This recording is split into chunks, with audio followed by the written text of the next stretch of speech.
नमस्कार दोस्तों, स्वागत है आप सभी का आपके अपने YouTube चैनल में जिसका नाम है बोर्ड एग्जाम ऑफिशियल। आज के इस वीडियो में बात करेंगे कक्षा 12 के भौतिक विज्ञान की। और भौतिक विज्ञान का जो पहला पार्ट है उसका पहला अध्याय वैद्युत आवेश तथा क्षेत्र के न्यूमेरिकल को हल करने की कोशिश करेंगे। चलिए चलते हैं आज के इस वीडियो में और शुरुआत करते हैं क्वेश्चन नंबर 10 से। अध्याय है हमारा 1 एक्सरसाइज 1 और नाम है आपका इलेक्ट्रिक करंट एंड फील्ड्स। चलिए क्वेश्चन नंबर 10 क्या कहा जा रहा है। कह रहे हैं कि 4 × 10 की घात -9 सेंटीमीटर द्विध्रुव आघूर्ण को किसी वैद्युत या विद्युत द्विध्रुव 4 × 10 की घात 4 न्यूटन प्रतिकूलम परिमाण के किसी एक समान वैद्युत क्षेत्र की दिशा में 30 डिग्री पर संरेखित किया जाता है। द्विध्रुव पर कार्य करत बल आघूर्ण का परिमाण ज्ञात कीजिए। देखिए आपसे एक चीज़ बताना चाहते हैं हम यहाँ पर, पहले ही आप समझ लीजिए कि आप कि ये जो पुस्तक है जो हम सॉल्व कराने जा रहे हैं ये NCERT की मुख्य पुस्तकों में से है। ठीक है, चलिए रेडी हम लोग। यहाँ पर हमको दिया गया है द्विध्रुव आघूर्ण, नोट करेंगे द्विध्रुव आघूर्ण और इसको स्मॉल p से प्रदर्शित करते हैं।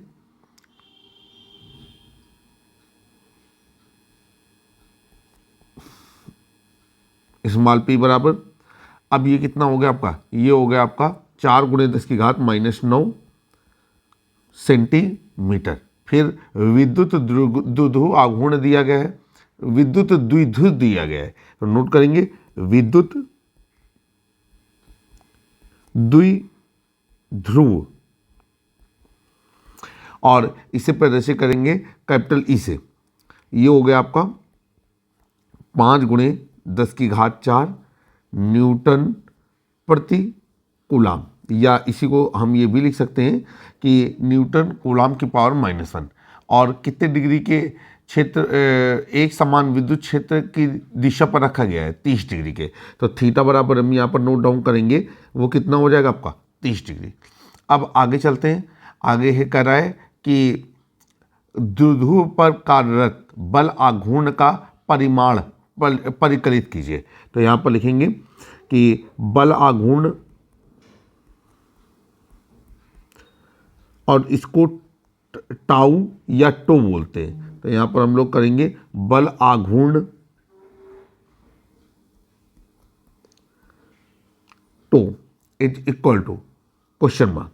चलिए भाई हम लोग यहाँ पर फार्मूला लगाएंगे और क्या लिखेंगे, लिखेंगे कि चूंकि बल आघूर्ण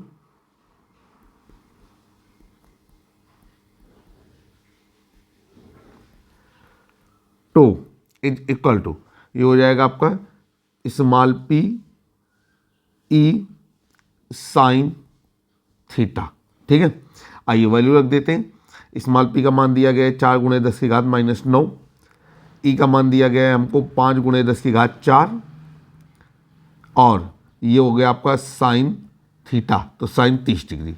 अब आगे चलेंगे, हम सभी लोग जानते हैं कि साइन 30 डिग्री का मान कितना होता है 1/2 और 5 को कितना हो गया 20 × 10 की घात -9 धन 4 और गुणे साइन थीटा का मान हो गया, साइन 30 डिग्री का मान हो गया 1/2, 20 1/2 से कट गया और हो गया आपका 10 × 10 की घात -5 और ये हो गया आपका 10 की घात -5 धन 1 और 10 की घात -4 और इकाई क्या लग गया, इकाई हमारी लग गई न्यूटन मीटर। तो आपका उत्तर आया कि द्विध्रुव पर कार्यरत बल आघूर्ण का मान 10 की घात -4 न्यूटन मीटर है।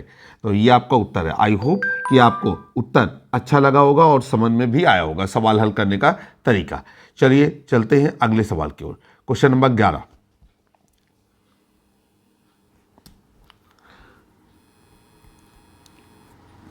क्वेश्चन नंबर 11 आपकी स्क्रीन पर कहा जा रहा है कि ऊन से रगड़ने पर कोई पॉलीथीन का टुकड़ा 3 × 10 की घात -7 कूलाम से ऋण आवेशित हो जाता है। नंबर ए, स्थानांतरित किस पदार्थ में, किस पदार्थ से किस पदार्थ में इलेक्ट्रॉन की संख्या आकलित कीजिए। और कह रहे हैं क्या ऊन से पॉलीथीन में संहति का स्थानांतरण भी होता है। तो यहाँ पर शुरू करते हैं। क्या लिखेंगे कि पॉलीथीन पर आवेश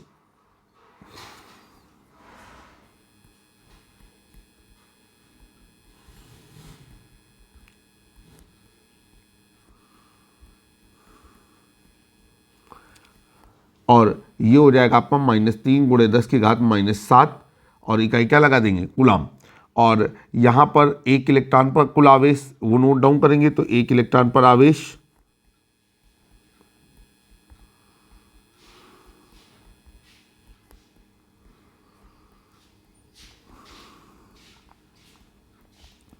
और वो है -1.6 × 10⁻⁻19 और इकाई लगा देंगे कूलाम। अब हमसे कह रहा है स्थानांतरित आवेशों की संख्या।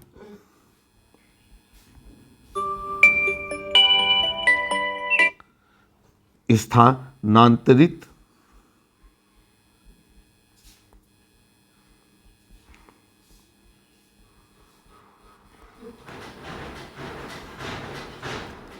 और इसे बोलेंगे स्मॉल n बराबर क्वेश्चन मार्क।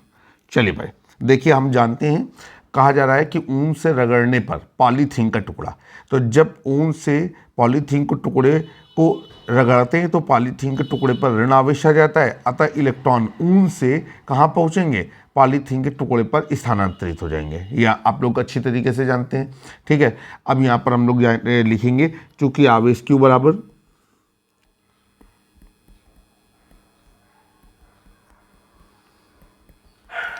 NE, यहाँ से हमको n का मान निकालना है, वो हो जाएगा Q/E और n बराबर Q का मान दिया गया है -3 × 10⁻⁷ और E का मान -1.6 × 10⁻⁻19। माइनस का चिन्ह उस पर जो आवेश है उसको प्रदर्शित करता है, ठीक है।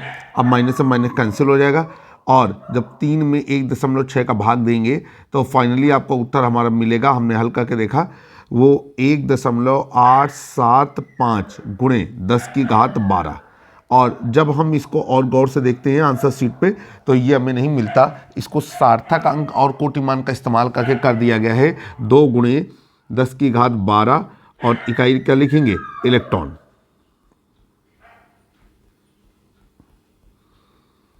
तो भाई आपको पता हो जाना चाहिए कि ऊन से पॉलीथीन पर स्थानांतरित होने वाले इलेक्ट्रॉनों की संख्या कितनी है। ये है आपकी 2 × 10⁻12 इलेक्ट्रॉन। हम सवाल का सिर्फ मैकेनिज्म बता रहे हैं। हम उम्मीद करते हैं कि अन्य हिस्सा जो आपको आंसर लिखने का पार्ट होता है, इबारती प्रश्न के उत्तर इबारत में लिखते हैं, वो सारी चीज़ें आप स्वयं करेंगे। अब हम लोग चलते हैं इसके सेकेंड पार्ट की ओर। सेकेंड पार्ट क्या कह रहा है, ये तो हो गया हमारा पार्ट ए।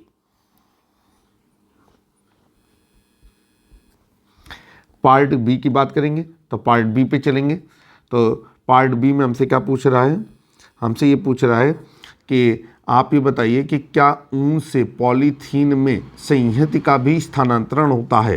तो इसका मतलब ये है कि ये द्रव्यमान की बात कर रहा है, ठीक है। तो यहाँ पर लिखेंगे हाँ, उत्तर आएगा कि ऊन से पॉलीथीन पर द्रव्यमान का भी स्थानांतरण हो जाएगा, क्योंकि इलेक्ट्रॉन जो द्रव्य कण हैं वो ऊन से पॉलीथीन पर विस्थापित हो रहे हैं। तो ये वाली बात को हम लिखेंगे हाँ, ऊन से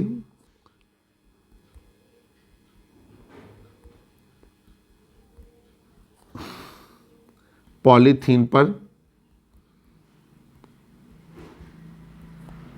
द्रव्यमान का स्थानांतरण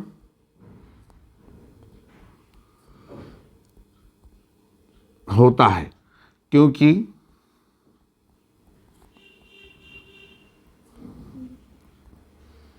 इलेक्ट्रॉन ऊन से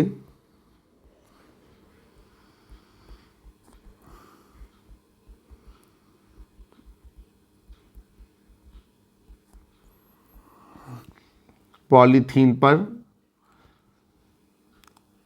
स्थानांतरित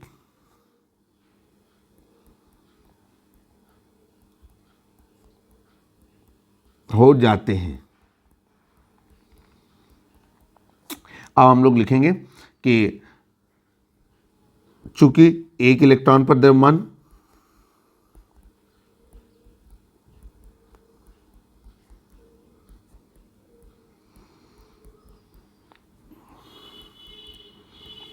बराबर, ये आपका 9.1 गुणे 10 की घात माइनस 31 और इकाई क्या लगा देंगे, किलोग्राम। अब पॉलीथीन पर स्थानांतरित होने वाले इलेक्ट्रॉनों की संख्या कितनी है, स्मॉल n, तो यहाँ पर लिखेंगे इसलिए पॉलीथीन पर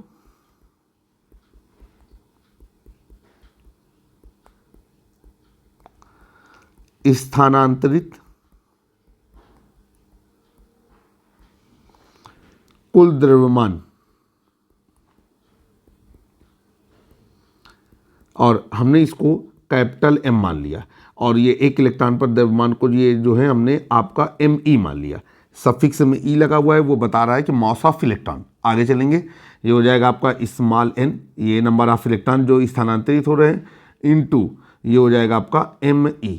चलिए स्मॉल n का मान अभी आप निकाल करके लाएँ, 2 गुणे 10 की घात 12, हमने उसको सार्थक कर दिया है, तो ये हो जाएगा आपका 9.1 गुणे 10 की घात माइनस 31। अच्छा, अगर बहुत सार्थक मान निकालना है फिर 2 का इस्तेमाल ना करके हमें करना चाहिए जो मान हमने सार्थक किया था, 1.875 गुणे 10 की घात 12। ठीक है, अब जब हम इसका गुणा करेंगे तो हम ये देखेंगे कि हमारा जो उत्तर आ रहा है वो आ रहा है 1.71 गुणे 10 की घात 18, और इकाई क्या लगेंगे, किलोग्राम। हमने आज कैलकुलेटर का इस्तेमाल कर लिया है क्योंकि मैंने सोचा कि लाइए जल्दी से हम इसको कंप्लीट कर लेंगे। तो आपका उत्तर आया कि स्थानांतरित होने वाले इलेक्ट्रॉनों की संख्या कितनी है, वो है हमारी 1.71 गुणे 10 की घात 18। स्थानांतरित होने वाले कुल द्रव्यमान कितना है, 1.71 गुणे 10 की घात 18 किलोग्राम। तो उम्मीद करते हैं कि आपको ये सवाल भी अच्छी तरीके से समझ में आया होगा। जल्द ही हमारी आपसे एक नए सवाल में फिर से मुलाकात होगी, एक नए वीडियो में फिर से मुलाकात होगी। तब तक के लिए जय हिंद, जय भारत, नमस्कार। अगर आपको चैनल पसंद आए, चैनल को सब्सक्राइब कर ले, बेल आइकन दबाना ना भूलें।